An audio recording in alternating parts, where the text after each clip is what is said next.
మనకు అయ్యప్ప స్వామి అంటే ఎంతో భక్తి కోరికలు తీర్చే స్వామి. ఆ స్వామి వారిని దర్శించే ముందు కఠినమైన సంతోషంగా భక్తి శ్రద్ధలతో 41 రోజుల మాల వేసుకొని అకుంఠిత దీక్షతో ప్రార్థనలు చేస్తాం. దేవుడిని ప్రతిరోజు తలుచుకుంటాం. స్వామి పేరు లేకుండా మన నోటి నుంచి కనీసం మాట కూడా రాదు.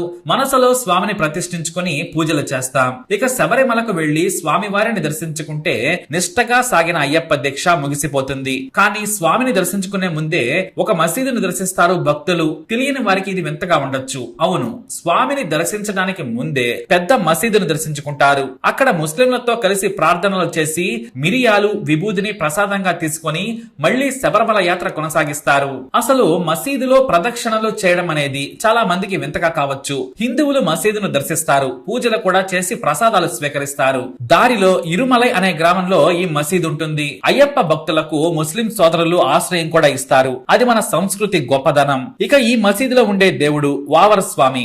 ఈ మసీదులో ఉండే వావర్ దేవుడు స్వామి వారికి గొప్ప భక్తుడు. 500 ఏళ్ల క్రితమే వావర్ బాబా స్వామిని దర్శించుకునేందుకు ఈ మసీదులో ప్రార్థనలు చేసి వెళ్లేవారు. స్వామికి నిష్టగా మాల వేసి పూజలు చేసే ఈ వావర్ బాబా కాస్త ఆ తర్వాత వావర్ స్వామిగా అయిపోయారు. ఇక్కడి నుంచి 60 కిలోమీటర్ల నడిచి వావర్ స్వామి ప్రతి ఏడు దర్శించుకునేవారు. ఇది 500 ఏళ్ల క్రితం నాటి మాట. నాటి నుంచి ఈ సంప్రదాయాన్ని ఇతర భక్తులు కూడా ఆచరిస్తున్నారు. అంతేకాదు శబరిమల ఆలయంను అనుసరించి చందనం కుంకుమ వేడుక కూడా నిర్వహిస్తూ ఉంటారు. ఇంకో విషయం ఏంటంటే ఈ వావర్ ఒక ముస్లిం, ఒక సూఫీ. కానీ స్వామిని ప్రార్థించిన తర్వాత అతనికి మంచి జరిగింది. చివరకు దేవుడికే స్నేహితుడైపోయాడు.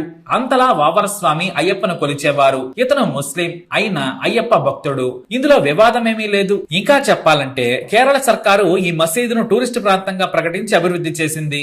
అయ్యప్ప ఆలయంకు వావర్ స్వామి కంటే ముందే అడవుల్లో నుంచి రాజులు భక్తులు వచ్చేవారు. వారి ద్వారా ఎక్కడో ఇరాన్ నుంచి వచ్చిన ఒక సూఫీ అయ్యప్ప భక్తుడయ్యారు. స్వామిని దర్శించుకునేందుకు అడవుల్లో నుంచి వెళ్లే ముందు ఒక కత్తిని పట్టుకుని స్వామి దర్శనానికి వెళ్లేవారు. అది ఆయన రక్షణ కోసమే కాదు, ఆయన యుద్ధంలో ఆరితేరిన వీరుడు. కానీ స్వామి భక్తిలో పడ్డాక మానవత్వం కంటే మించింది లేదని తెలుసుకున్నాడు.